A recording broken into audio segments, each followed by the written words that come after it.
Palpasa cafe उपन्यास जसको पहिलो संस्करण 2005 मा प्रकाशित भएको थियो। यो उपन्यास सायद 15 वर्ष अगाडि मैले पढ्ने मौका पाएको थिएँ।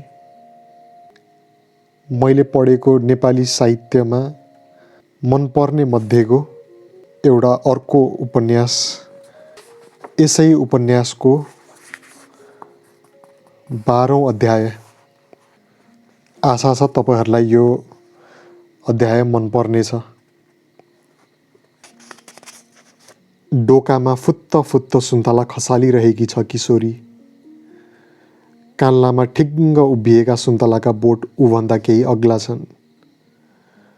कुनै त छुट्याउन सकिँदैन, ऊ अग्ली हो कि बोट, किनभने ऊ डिलमा उभिएकी छ। आफ्नै मेसोमा छे। एकपटक बोटको हाँगा तान्न खोज्दा हाँगाको मायाले आफू ढलपल हुन्छे र कान्ला मुनि पछारिन्छे। डोको उधोमुन्डो हुन्छ र सुन्तलाका दाना डोका बाहिर असरल्ल पर्छन्। ज्या, उसको मुखबाट झर्छ अनि उठ्छे। उसको फ्रकभरि लछ्रप्प तोरीका फूल टाँसिन्छन्। अर्को काल्लामा छ उसको भाइ। उसले भने डोको भर्न लागिसकेको छ। किशोरी हतार गर्छे। मेलो सिद्ध्याउनु छ र घर पुगेर खाना पकाइओरी धन्दा भ्याउनु छ।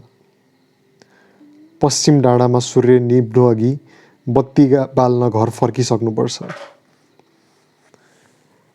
राति हामीले उसकै घरमा बास गरेका थियौँ। उसैले खाना खुवाइओरी बिस्तारा मिलाइदिएकी थिई। उसको भाइ लान्टिनको प्रकाशमा धेरै बेर पढिरहेको थियो। सिद्धार्थ र उसका साथीहरू किशोरीका बाबुलाई फकाइरहेका थिए। म निदाउन सकिन अबेरसम्म। स्लिपिङ ब्यागभित्र कोल्टो फेरिरहेँ। घरि चर्को स्वरमा, घरि सुस्तरी सिद्धार्थ बोलिरहेको थियो। बुढालाई इतिहास भनिरहेको थियो। ऊ उनकी छोरीलाई जनयुद्धमा सरिक गराउन चाहन्छ। गाउँभरिबाट 15-16 जना तन्नेरी टिपिसकेको थियो तिनले। भालेखोर पस्ने बेलामै गाउँ छाड्नु थियो। बुढा मानेका छैनन्। उनीहरूले दिनभरिको म्याद दिएका छन्। सिद्धार्थ पिँढीमा पलिटी कस्दै अझै बुढालाई फकाइरहेको होला। म यता तोरीबारीमा उसले सम्भवतः आखिरी पटक सुन्तला टिपिरहेको निहाल्दैछु। म एक्लै पर्नेछु ऊ गई भने, बुढाले भनेका थिए। जनताका लाखौं लाख छोराछोरी हुनेछन् तपाईको साथमा, सिद्धार्थले सम्झाएको थियो। उसलाई धेरै पढाउन सकिन, उनी भन्दै थिए। अहिले मलाई त्यही सुर्ता छ। धन्दा नमान्नुस् बा, ऊ भन्दै थियो। क्रान्तिमा उभिएपछि उसले दीक्षा प्राप्त गर्नेछ। म उसलाई हेर्छु। तोरीको डाँठ चाहिँ कमलो लाग्छ। अनुहार उज्यालो छ। हरेक दिन घामको डाम, ताजा हावा, सुन्तलाको रस पसेको आँत र माथि जङ्गलबाट झरेको कलकल पानीले बनेको शरीर। कम्मर चुडिएला जस्तो। पहिला स्कुल जाँदाखेरिकै कमिज र फ्रक पहिरिएकी सानु, सुन्तला र तोरी झैँ फुलेकी देखिन्छे। घाम अब सुन्तला बारीमा प्रवेश गर्न लागेको छ। उसको छाया तोरी बारीमा खस्छ। उसलाई धेरै जिज्ञासा, धेरै कौतूहल, धेरै डर लागिरहेको होला। जानु पर्यो भने यो भाइ र उमेर घर्किसकेका ती बाबुको निकै ख्याल आउनेछ। जङ्गलमा त ऊ एक्ली पर्ने छैन। गाउँका अरू केटीहरू पनि छन् आफ्नै उमेरका। तै के कसो हो, धेरै शङ्का र भयको रस पसेको छ उसको अनुहारमा। ऊ आफू केही निर्णय गर्न सक्दिन। बाबुका शब्दहरू नै उसलाई मार्गदर्शन हुनेछन्। म फेरि हेर्छु उसलाई।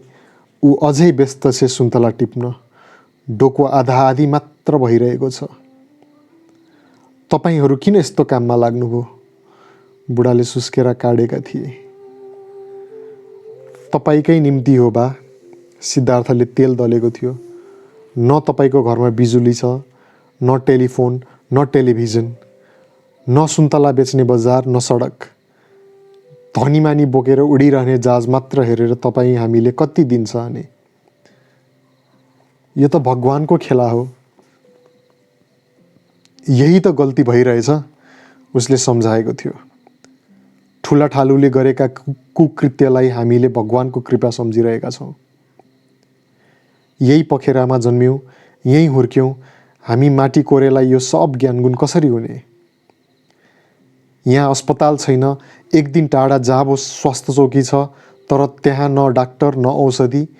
प्राइमेरी स्कुल त छ, तर एउटै शिक्षक छन्, पढाउन भ्याउँदैनन्, न राम्रो पढाउन सक्छन्, उसले थप्यो। यही तालले पनि तपाईँ हाम्रा सन्तति पुस्तौँ पुस्तासम्म माटी कोरे नै रहनेछन्। माटो कोर्नु बाहेक हामीसँग कुनै उपाय रहने छैन। त्यो त हो, धनीमानी, ठुला ठालु, शोषक सामन्ती, बुर्जुवाहरूलाई के छैन? उसले भन्यो। कस्तो उपचार, कस्तो शिक्षा, कस्तो मनोरञ्जन, कस्तो गाडी, कस्तो सुविधा चाहियो, सब जुटाउन सक्छन्। तर भिर मौरी जस्ता भिर पहराका दाजुभाइलाई के छ? धनी भए त जसलाई पनि सुविधा मिल्छ नि, बुढाले भनेका थिए। हामी गरिब भयौँ र पो हामीलाई केही छैन। तपाईँ हामीलाई कसले गरिब बनायो? उसले भन्यो। कोही पनि पहिला धनी थिएन, तर राज्य सत्ता मुठ्ठीभरका ठालुहरूले आफ्नो पन्जामा पारेपछि, आफ्नै नातागोता, इष्टमित्र र भाइ भारदारलाई पोस्न थालेपछि यत्रा जनता कसरी धनी हुने? उनी टोलाए। राज्य सत्ता जनताको हातमा नपरेसम्म तपाईँ हामीले खोजेको सुख सुविधा केही पाइँदैन। तपाईँकी छोरीले पढाइ छाड्नु पर्यो, तर ठालुहरूका छोराछोरी अमेरिकामा फर्स्ट क्लास स्कुल कलेजमा पढिरहेका छन्। भोलि तिनै डाक्टर, इन्जिनियर, योजना आयोगका सदस्य र नेता हुन्छन्। विकास तिनले आफ्नै पोल्टामा पार्छन्। तपाईँ छोरीलाई बिहे गरेर पठाउनुहुन्छ, ऊ माटी कोरे नै रहन्छे। अनि के उसले आफ्ना सन्तानलाई राम्रो स्कुलमा पढाउन सक्छ? हाम्रा सन्तान दर सन्तान यसरी नै पिल्सिनेछन्, यही भिरपाखामा झुन्डिरहनेछन्। देश भने तिनै ठुला ठालुले चुसिरहनेछन्। म यता एउटा बोटमा छेकिएर सानो र उसको भाइलाई अझै हेरिरहेको छु। मैले आफूमा उनीहरूका आँखा पर्न दिएको छैन। म उनीहरूलाई चियाउन चाहन्छु। भोलिदेखि म किशोरीलाई यो रूपमा पाउने छैन। के थाहा ऊ बन्दुक बोकेर कहाँ हिँड्नेछ, कुन प्रहरी चौकी लुट्न कहाँ, कहिले, कता, कसरी आक्रमणकारी बन्नेछ, आतंककारी बन्नेछ, क्रान्तिकारी बन्नेछ, शहीद बन्नेछ। उसलाई त्यसको अनुमान छ कि छैन? ऊ कहाँ, किन, कसरी होमिने हो, उसलाई आभास छैन। अहिले त ऊ फगट ढोकामा सुन्तला फुत्त फुत्त खसालिरहेकी छे। भोलि यसरी नै ऊ एउटा गोलीले फुत्त ढलिन बेर छैन र यसरी नै ढोकामा हालिन बेर छैन। सुन्तला भर्ने ढोकामा भोलि ऊ रगतमा लुटपुटिएर राखिएको न उसको भाइले देख्नेछ, न उसलाई जन्म दिँदै बाबुले। त जान्छेस् त दिदी? भाइ पल्लो बोटबाट सोध्छ। खै बा के भन्नुहुन्छ? ऊ जवाफ दिन्छे। कहिले आउँछेस् नि? मलाई के थाहा? दसैँ तिहारमा त बिदा देलान् नि। मलाई थाहा छैन। बन्दुक चलाउनु पर्छ रे, गोली हान्नु पर्छ रे, बम बनाउन सिक्नु पर्छ रे। बम त भयङ्कर आवाज गरेर पड्किन्छ रे नि, हो दिदी? खै मैले देख्या छैन, थाहा पनि छैन। मलाई त बन्दुक चलाउन मन छ। देख्या छस्? ऊ सोध्छे। सिकारीले बोकेको देख्या छु, उसले भन्यो। चरा खसालेको पनि देख्या छु। कहाँ? परारै हो हाम्रो स्कुल जाने बाटोमा, उसले भन्यो। अहिले त सिकारीहरू कतै छैनन्, सबै बन्दुक खोसेर लगिसक्यो रे। त्यही भएर चराहरू अचेल जताततै देखिन्छ, उसले भनी। मलाई त ढुकुरको मासु मिठो लाग्छ, भाइले भन्यो। तैँले चाखेकी छस्? छैन, सानोले भनी। मलाई त चरा मारेको मन पर्दैन। उनीहरूले सिद्धार्थ र उसका साथीहरूले बोकेका हतियार देखेका रहेनछन्। सिद्धार्थले त पाइन्टमा पेस्तोल घुसारेको छ। उसका साथीहरूको भने मैले वास्ता गरिनँ। मलाई सिद्धार्थले किन यहाँ ल्याएको हो? किन उसले मलाई यो सबै देखाउन खोजिरहेछ? ऊ किन यस्ती सोझी किशोरीलाई बलिदानी बनाउन खोज्दैछ? गाउँका अरू युवा पनि तिनले तयार पारिसकेका छन्। गाउँका हुर्कौँला र बलिया पाखाहरू रित्याउन खोजिरहेका छन्। मलाई उदेक लागिरहेछ। भर्खर रस पसेका फुल जस्तै किशोरीका हातमा गोली थमाउन उनीहरू सक्दो जोड गरिरहेका छन्। फेरि हेर्छु, केटी आत्तिएको भान पर्छ मलाई। ऊ फेरि तल्लो काल्लामा पछारिएकी छ। अय्या, मैले सुने। म जान सक्दिनँ, तर उसको भाइले सुनेको छैन। म उसलाई उठाउन गएँ भने उनीहरूलाई च्याउन पाउने छैन। म निष्ठुरी बनेर उभिरहन्छु। ऊ अझै उभिन सकेकी छैन। तँ गइस् भने त घर आइराख है दिदी, भाइ भन्छ। तर उसको जवाफ आउने छैन। तल गहुँको टुसा निस्केको हरियो बारीतिर हेर्छ। पर काउली उम्रिरहेको गरातिर पनि देख्दैन। कहाँ गई त दिदी? ऊ दरखरिएका घुँडा सुमसुमाउँदै उठ्छे र फेरि डोकामा सुन्तला भर्छे। घर आउँदा एउटा बन्दुक पनि ल्याइज है, ऊ भन्छ। के भनेको? ऊ बुझ्दिन। गराबाट उठेर काल्लामा उभिन्छे। म चलाउन सिक्छु क्या, ऊ भन्छ। के चलाउन? बन्दुक। पढ्नु पर्दैन? तँ पढ्नु नपर्ने भएर जान लागि के हो र? होला नि, ऊ भन्छे। त्यसो भए म पनि पढ्दिनँ, भाइले भन्यो। ऊ भारी बोकेर घर फर्किने तमतमायार भइसकेको थियो। म फर्किन्छु उनीहरूको पछि पछि। कान्लाका बाटो, चिसो माटो, छाया कोरलेर हिँडिरहेको घाम, तोरी फुलमा सुन्तलाले दफारेको छाप, पुतलीहरू उड्ने हावा, नली डाँठहरू चलमलाउने बारी, पात पत्कर उड्दै थुप्रिने आली, तुवालाले ढाक्ने आकाश, वर्षादमा भेल बग्ने खोल्सा, पहाडको पसिना निख्रेर कुलमुलाउने कुलो अनि परिश्रमीहरू दैनिक ओहोरदोहोर गर्ने चिप्लो बाटो। अरू काल्लाहरूबाट पनि थुप्रै किशोर किशोरी कतै फर्किरहेका छन्, डोकाले जिउ ढाक्दै। सानु, त पनि जान लागेकी होस्? दो बाटोमा भेटेकी उसकी साथी सोध्छे। म अलि तल ओह्रालोमै छु, अरूबाट छेलिएर ढिलो ढिलो। रोकिन्छु वार्तालाप सुनेर। ऊ के भन्छे म सुन्दिनँ। मलाई त जान मन छैन, उसकी साथी भन्छे। म त जाने भएँ, अर्की कुनै किशोरीको आवाज आउँछ। उनीहरू कल्याङ मल्याङ गरिरहन्छन्। म बिराली पाइला रोकेर ढिस्को मुनि खस्याक खुसुक सुन्न कान थाप्छु। हामी यसरी कति डोको नाम्लो गर्ने?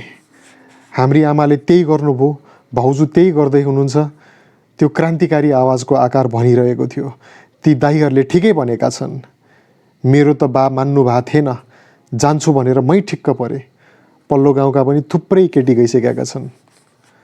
सानुको सानो आवाज फेरि मैले सुनिनँ। लाग्छ त्यहाँ थुप्रै केटीहरू सुन्तलाको डोको बोकेर उभिरहेका छन्। बाङ्गिएर यसो आँखा तान्छु, डिलमा केही डोको र टाउको मात्र देखिन्छन्। त्यसमाथि घाम छ, आँखा तिर्मिराउँछन्। हामी बोर्डिङमा पढ्न पाएको भए कि डाक्टर बनिन्थ्यो कि इन्जिनियर, केही न केही सिप हुन्थ्यो, ऊ भन्दै थिए। यसरी घाँसपात र सुन्तला तोरी हेर्दैमा यो जोरी खेर जाँदैछ। ती दाइहरूले ठिकै भनेका छन्। हामीले आज सङ्घर्षमा भाग लियौँ भने हाम्रा भाइ बहिनीले कम्तीमा राम्रो पढ्न पाउनेछन्। अर्कालाई मारेर र आफू मरेर पनि कहीँ हाम्रा भाइ बहिनीले पढ्न पाउँछन् त त्यसै हावामा बेग हान्ने कुरा गर्छेस्, अर्की केटीको आवाज सुन्छु। ती दाइहरूले भन्दै थिए, उसले जवाफ दिई।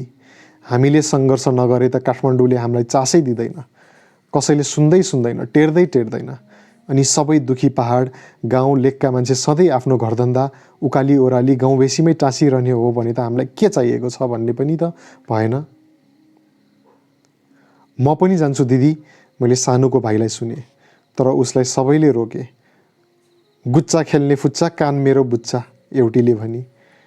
उनीहरू केही भन्दै थिए। सानुको भाइ अघि लाग्यो। उसले पछ्याई। तिनीहरू तितर बितर भए। सानुको घरमा भात छड्किसकेको थियो।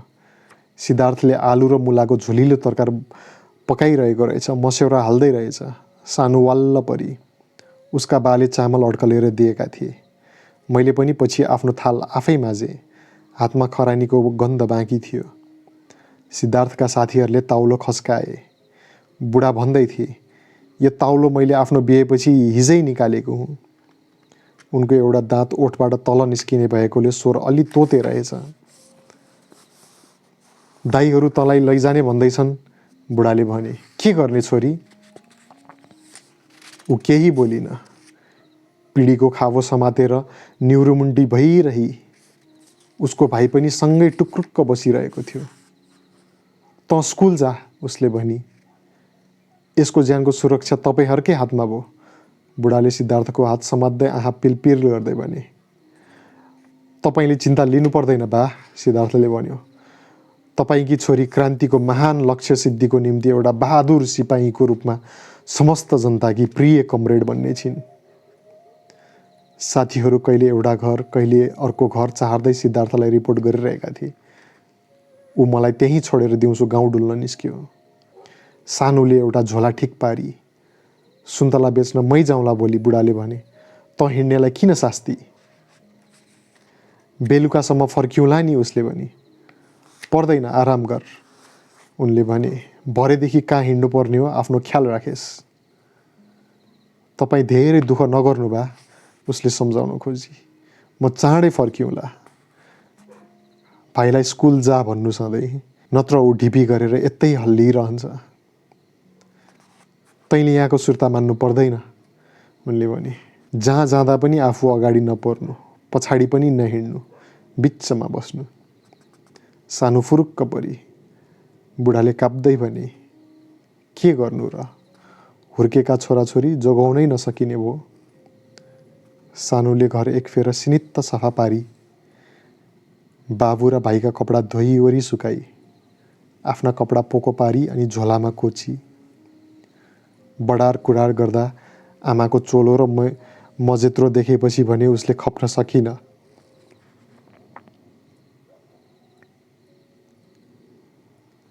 माथिल्लो तलामा बसेर धेरै बेर सुक्क सुक्क गरिरही। साँझ पख सिद्धार्थहरू फर्किए। भाइ पनि स्कुलबाट आएको थियो। ऊ तल झरी झोला बोकेर। छोरी दिने, तपाईँहरूलाई खाना खुवाउने भनेर भोलि फौजीले मलाई थुन्चेक गर्ने हो कि? बुढाले आँगनमा उभिएर पिरोलो गरे। त्यो चौकी उडाइसकेपछि तिनीहरू यहाँ आउन छाडेका छन्, सिद्धार्थले भन्यो। यो भेगमा हाम्रै पुलिस, हाम्रै आर्मी, हाम्रै शासन छ बा। सानो अघि अघि लागेकी थिए। उसको भाइले ढिलमा उभिएर करायो। दिदी, त झट्टै आइज है। हामी गाउँको सिरानबाट जङ्गल पस्ने बेला ठुलो लर्को भइसकेको थियो।